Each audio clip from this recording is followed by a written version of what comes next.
Welcome to One-on-One with Expert Flyer. I'm your host, Lisa Caslin, and welcome to our show.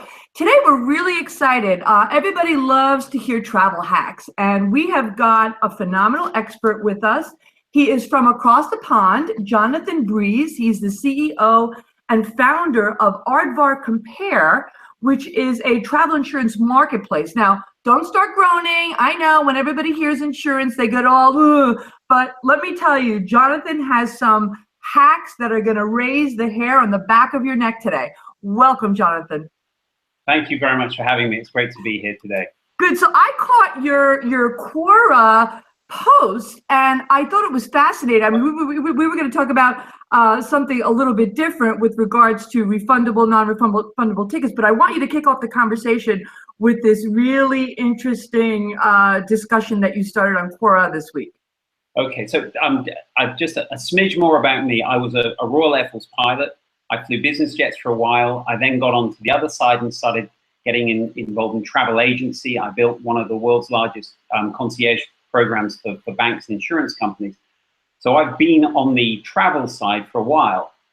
We sold that company to an insurance company. Now I had to learn about insurance. And when we put those two together, we sort of realized, hang on, as boring as insurance is, and insurance is really very boring, we can use it to try and make flights a lot less expensive for customers. And so we're trying to figure out ways of making travel less expensive. Mm-hmm.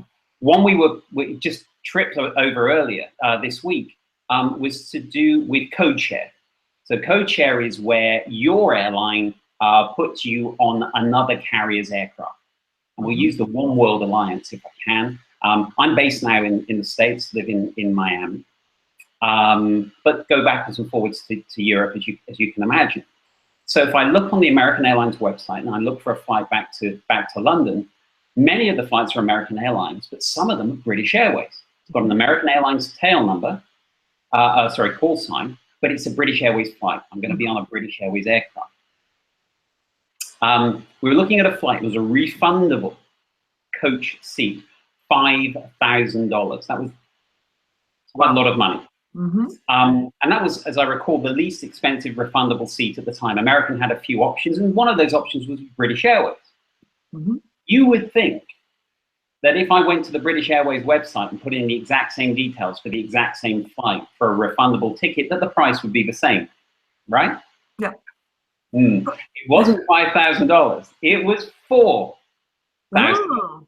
20% less. Yeah, just $1,000 less expensive for the same ticket with the same booking conditions with the carrier I was meant to be flying with.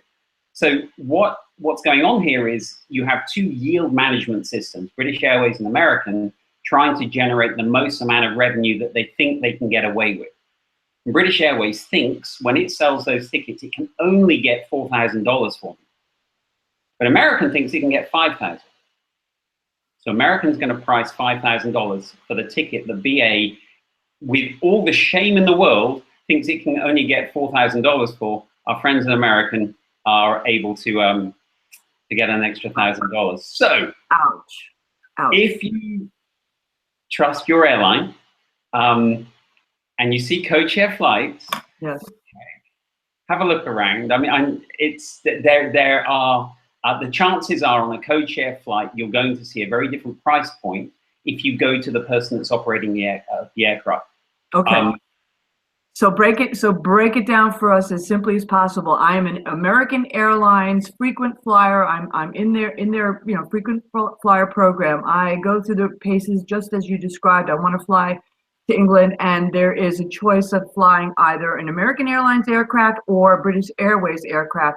Same price, but what you're advising is don't hit the go button yet. Go to the British Airways site first and check the pricing, and more often than not, you'll find a lower price. But you'll probably see a different price, and that's the same whether it's Iberia or JAL, or if you're with United and you're checking against Lufthansa, or SkyTeam and you're looking at Air France. You've got two different pricing systems generating prices. Go check the other guys. Okay, and the beauty part is that you are not penalized if you end up purchasing the ticket from British Airways because it's still part of the same airline alliance and you can still accrue your points accordingly, correct? You'll get your miles, still get your points, still get looked after as if you booked it through the American Airlines website. That's right. Awesome. All right. I love that. That's a great tip. Okay. So give us the skinny on this refundable versus non-refundable. I mean, there's a huge disparity, right, in pricing when it comes to that. And a lot of corporations kind of force their employees, right, to buy these refundable tickets that are extremely expensive. What's the hack? Okay. So many of us are fearful of buying a non-refundable ticket. We're going to lose our money. That's what it feels like. And so many people, just because of that fear of loss, will book refundable. They won't look at anything other than a refundable ticket. And many companies insist that their staff travel on refundable tickets only. It's within their travel manual, and that's what's going to get booked. That's the policy. Okay. Now remember, this is a yield management technique from an airline. It's not about figuring out how much something costs and adding a bit of profit and there's your price. There's an objective to get as much money as is humanly possible out of every customer. Okay, so the way that the airline solves that with refundable is to make those ticket prices 3, sometimes 4 times as expensive. So let's look at that example. We were just flying across to London. I remember American wanted $5,000 for the refundable ticket. British Airways only wanted $4,000, which feels like a bargain now, doesn't it? But if you look at a refundable ticket with American, sorry, a non-refundable ticket, it's about $1,300. Gone from $5,000 down to $1,300. British Airways, they're fine. They'll actually sell you that ticket for $880. So we went from $5,000 to $4,000 to $1,300 to $900. But it's a non-refundable ticket. So if you don't go, if things change, you'll lose your money. Well, that's where the boring world of insurance comes in, and it is very, very boring. But the boring world of insurance says, hey, we're not trying revenue from a customer. That's illegal, weirdly, in the world of insurance. The way insurance works is they say, here's a certain amount of risk, and we have operating costs to sell you a policy, and then we need a little profit. And that's what gets filed with a state insurance commissioner. And that's why you see travel insurance prices, the same prices from the insurance providers. Okay, so I take a non-refundable flight, I add a little bit of cancel for any reason insurance policy to it, and that cost me about $90. So I've got all the benefits of a refundable ticket for $950 that American was trying to sell me for $5,000. It's a $4,000 saving from taking a very boring piece of travel insurance. Yeah, it's incredible. But there's something that's slightly more fun now.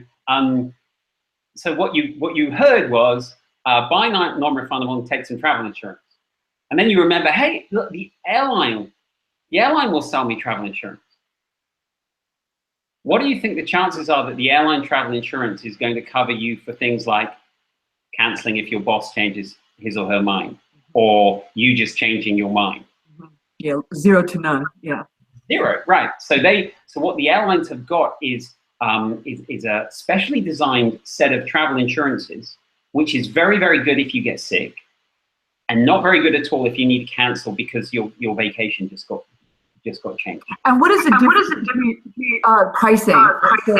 What we might purchase from you as opposed to the airlines?